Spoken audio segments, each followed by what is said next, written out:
Assalamualaikum warahmatullahi wabarakatuh. Halo teman-teman, jumpa lagi dengan channel The Demit Story.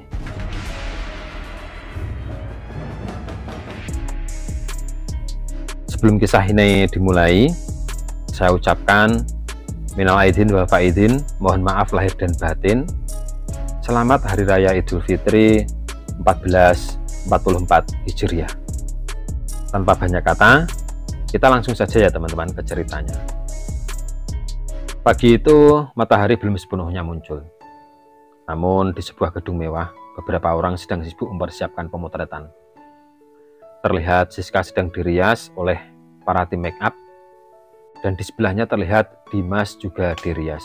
Kebetulan kedua orang ini adalah sepasang dua sejoli. Mereka berdua ini selain sebagai sepasang kekasih, mereka juga merupakan sepasang model cowok-cewek dari sebuah agensi ternama. Di sudut ruangan yang lain, terlihat seorang wanita yang menatap mereka dengan pandangan yang kurang senang. Tatapan wanita ini begitu sinis. Wanita ini sebut saja bernama Niken. Niken ini seorang fotografer dan kebetulan sudah lama menaruh hati kepada Dimas. Namun sejauh ini Dimas hanya menganggap dirinya hanyalah sebagai teman. Karena Dimas hanya mencintai seorang wanita, yaitu Siska.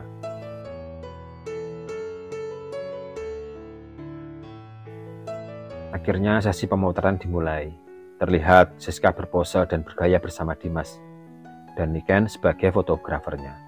Walaupun Niken melakukan tugasnya berusaha seprofesional mungkin, namun hatinya tetap terasa sakit melihat mereka berdua berpose mesra dan cemerlang. Setelah pemotretan selesai, Niken langsung pamit pulang. Dimas dan Siska sedikit heran kenapa Niken begitu terburu-buru. Ini kita masih ada acara makan siang, Niken. Kenapa kamu terburu-buru pulang? Tanya Dimas. Iya Niken, sayang loh kalau dilewatkan. Kasihan sudah dimasakkan banyak-banyak kok, kata Siska menimpali. Niken pun tersenyum mendengar basa-basi mereka. Kemudian dia berkata, ini aku baru saja mendapatkan telepon kalau saudaraku dari luar kota sudah datang. Aku disuruh untuk menjemput mereka di stasiun, kata Niken berbohong. Setelah Niken keluar dari gedung itu, ternyata dia tidak pulang ke rumah, tapi justru dia menuju kafe untuk menenangkan diri. Dalam kafe, dia tanpa sengaja bertemu temannya, sebut saja temannya ini bernama Udin. Mereka ngobrol cukup lama, dan akhirnya tanpa terasa Niken pun menceritakan semua masalahnya, termasuk masalah percintaannya dengan Dimas. Udin sebagai sahabat karib Niken yang sudah lama, dia mendengarkan semua cerita Niken dengan seksama. Kemudian akhirnya Udin menyarankan Niken untuk mendatangi pamannya. Memangnya apa hubungannya pamanmu dengan masalah percintaanku? Tanya Niken sedikit heran dengan saran Udin. Udin menceritakan kalau pamannya ini adalah seorang dukun.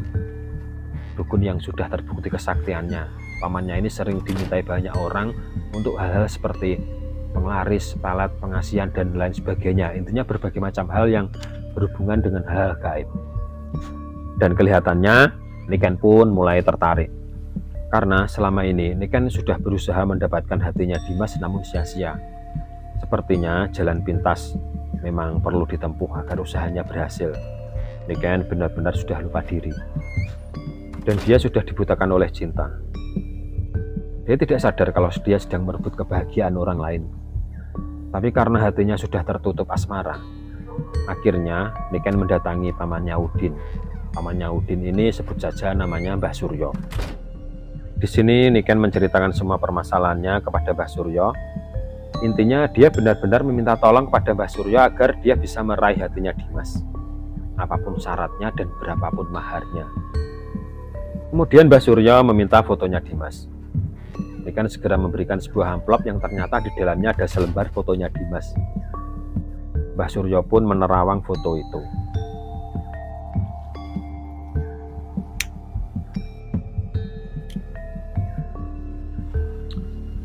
Selesai menerawang, Mbah Suryo berkata kepada Niken, terus terang ini agak berat, karena pemuda ini sangat mencintai kekasihnya. Untuk membalikkan hatinya kita perlu ilmu pelet tingkat tinggi. Ilmu pelet ini mungkin agak menjijikkan, tapi dijamin khasiatnya sangat dahsyat dan tidak boleh sembarangan dalam menggunakannya. Saya tidak peduli, Mbah. Apapun caranya saya siap menyanggupinya, kata Niken.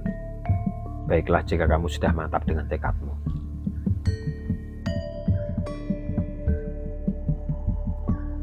Ilmu pelet ini terus terang menggunakan sarana darah haid yang keluar pertama kali dari dirimu. Jadi nanti ketika kamu datang bulan, ambillah darah yang pertama kali keluar. Kamu tempatkan di sebuah botol kecil dan kamu bawa ke sini, kata Mbah Suryo. Kemudian Niken pun berpamitan. Akhirnya waktu yang ditunggu telah tiba. Niken sudah datang bulan, dan setelah mengambil darah haidnya yang pertama kali keluar, Niken pun kembali mendatangi Mbah Suryo. Di situ, Mbah Suryo langsung mencampurkan darah haid itu dengan bubuk kopi. Kemudian, kopi itu dibacakan mantra.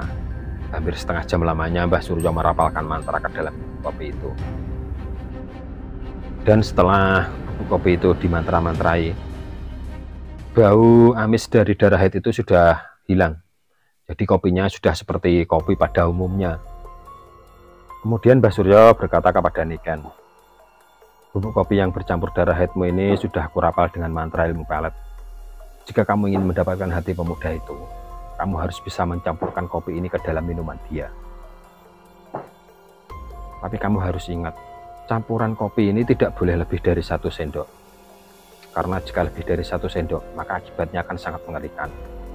Pemuda itu akan sangat mencintaimu terlalu dalam, sehingga akan membuatmu kerepotan. Terima kasih, Mbah, kata Niken.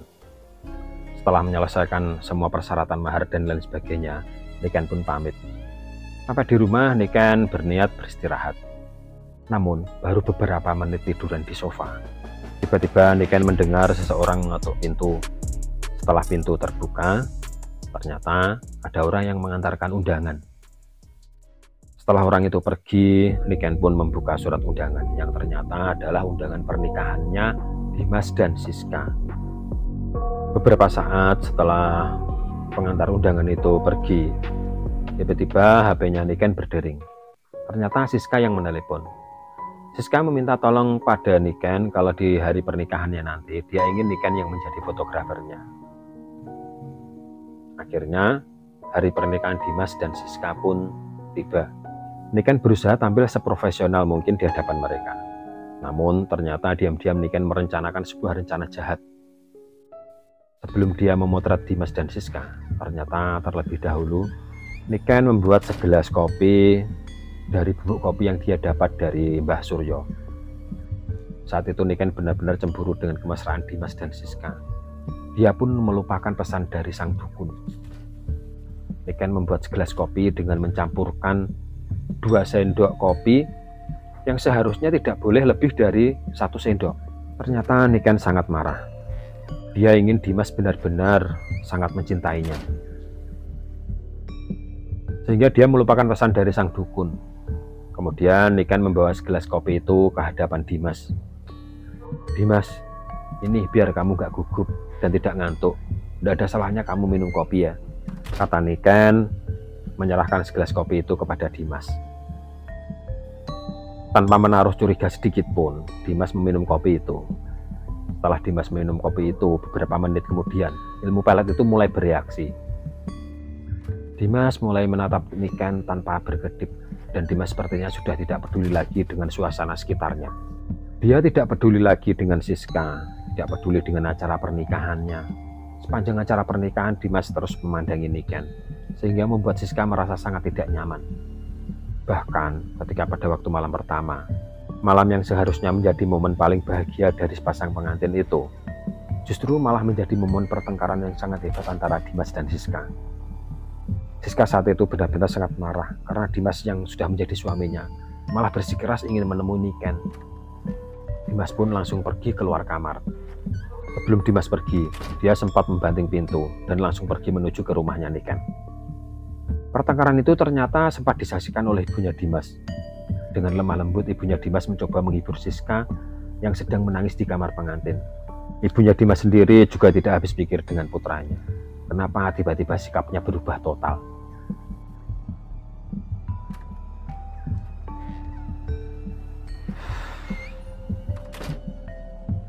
sebagai seorang ibu, sepertinya dia bisa merasakan ada hal yang tidak beres dengan putranya. Dia pun mencoba membujuk Siska agar memaklumi sikap putranya.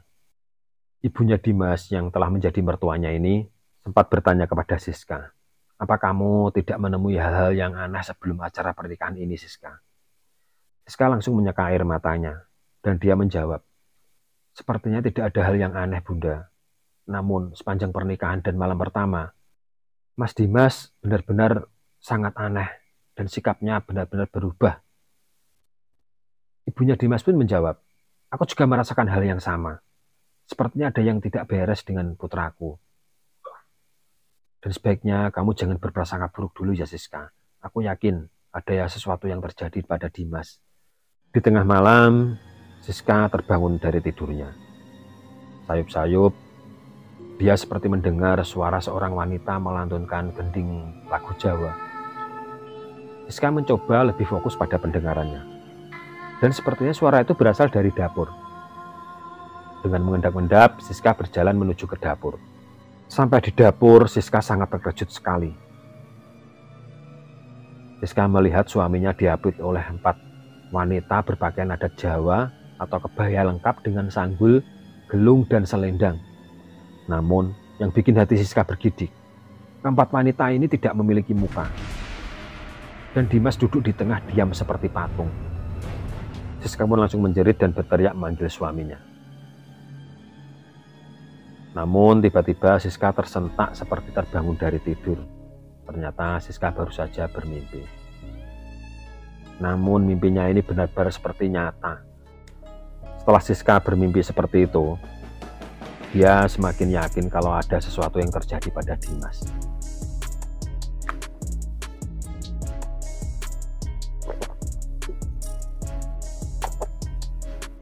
Siska semakin yakin ada sesuatu yang ganjil di luar kasat mata. Sekarang kita beralih kepada Niken.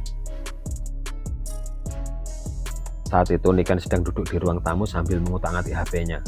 Tiba-tiba ada suara seseorang mengetuk pintu. Dengan segera Niken membuka pintu ruang tamu dan betapa terkejutnya Niken. Ternyata yang datang adalah Dimas. Niken seperti tidak percaya dengan apa yang dia lihat. Dimas pun langsung masuk ke ruang tamu dan dia memegang tangannya Niken dan mengucapkan kata-kata kalau dia jatuh cinta kepada Niken dan ingin menikah dengannya. Niken merasa sangat senang, ternyata ilmu peletnya benar-benar ampuh. Namun ternyata rasa kebahagiaan itu tidak berlangsung lama. Ya memang pada awal-awalnya Niken memang sangat bahagia. Namun di hari-hari berikutnya masalah mulai terjadi. Dulu waktu Niken mencampurkan kopi, dia terlalu serakah. Niken mencampurkan 2 sendok kopi yang seharusnya tidak boleh lebih dari 1 sendok. Dan sekarang, efeknya benar-benar sangat mengerikan. Dimas benar-benar tidak mau berpisah dari Niken sedetik pun. Bahkan, Dimas tidak segan-segan menghajar pria siapapun itu yang berbicara dengan Niken. Seperti suatu saat ketika Niken dan Dimas pergi ke ATM untuk mengambil uang. Padahal di situ Niken cuma bertanya kepada satpam. Namun tiba-tiba satpam itu langsung dipukul oleh Dimas. Tidak hanya itu, ketika Niken memperkenalkan Dimas kepada ayahnya, Dimas pun juga tidak segan-segan memukul ayahnya Niken. Intinya, Dimas benar-benar sangat tidak ingin Niken berhubungan dengan pria lain walaupun itu cuma sebatas bicara sekalipun. Dimas benar-benar lupa segalanya.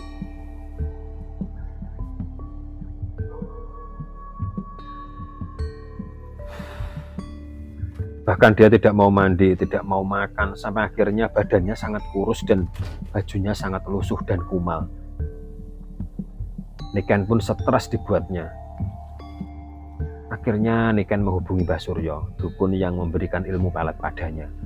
Mbah Suryo sangat menyesalkan tindakan Niken yang tidak mau menuruti pesannya. Kemudian Mbah Suryo menjelaskan kalau ilmu pelet ini bisa luntur jika Dimas dilangkai 3 kali oleh ibu kandungnya. Setelah mendapat penjelasan dari Mbah Suryo, Niken berniat mendatangi Siska dan meminta maaf. Dia benar-benar menyesal telah mengkhianati sahabatnya dan merebut kebahagiaannya. Siang itu, Niken menelpon Siska dan mengajak Siska untuk bertemu. Namun, ternyata saat itu Siska sedang berada di rumah sakit. Siska berada di rumah sakit karena ibunya Dimas sedang dirawat. Akhirnya mereka pun janjian akan bertemu di rumah sakit.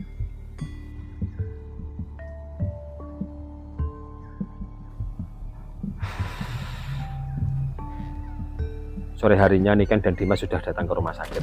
Terlihat ibunya Dimas yang sedang terbaring. Begitu melihat Dimas, sang ibu langsung duduk. Padahal sebelumnya dia hanya terbaring dan tidak bisa apa-apa. Sang ibu langsung menangis melihat kondisi putranya yang kurus dan lusuh. Niken pun langsung meminta maaf kepada Siska dan ibunya Dimas. Niken meminta maaf sambil berlutut dan benar-benar menyesal. Pada awalnya, Siska dan ibunya Dimas sempat heran apa yang sebenarnya terjadi. Akhirnya Niken menceritakan semuanya. Dan sekarang dia benar-benar sudah bertobat dan sangat menyesali perbuatannya. Pada awalnya Siska sangat marah. Namun ibunya Dimas bisa meredakan kemarahan Siska. Siska pun akhirnya juga bisa menyadari percuma saja kalau marah.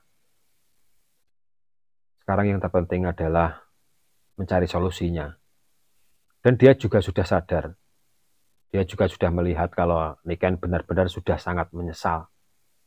Kemudian Niken mengatakan kepada mereka, kalau Dimas bisa sembuh jika Dimas dilangkahi 3 kali oleh ibu kandungnya. Setelah mendengar penuturan Niken, mereka akhirnya menunggu Dimas tertidur. Setelah Dimas tertidur, ibunya Dimas langsung berdiri dengan dibantu dan dituntun oleh Siska dan Niken. Dan akhirnya ibunya Dimas berhasil melangkai putranya sebanyak 3 kali.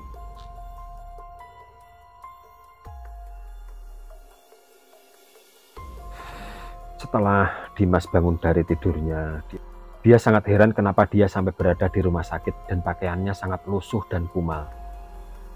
Begitu melihat Dimas sudah sadar, sang ibu pun sangat bahagia sekali. Dan sakitnya berangsur-angsur berkurang dan kondisinya semakin membaik. Namun naas bagi Niken. Ternyata begitu ilmu peletnya luntur, Niken langsung pingsan. Dan setelah bangun dari pingsannya, ternyata Niken sudah menjadi gila.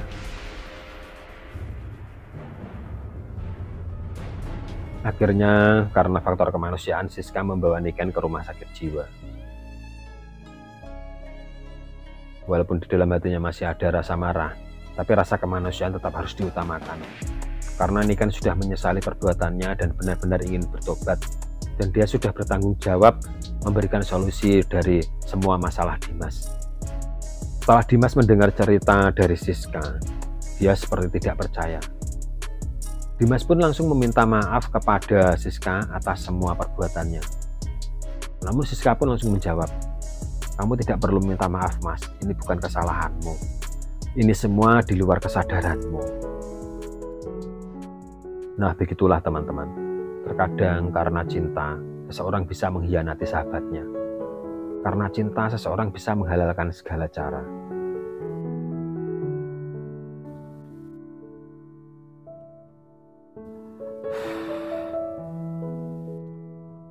Nah, mungkin cukup sampai di sini ya teman-teman.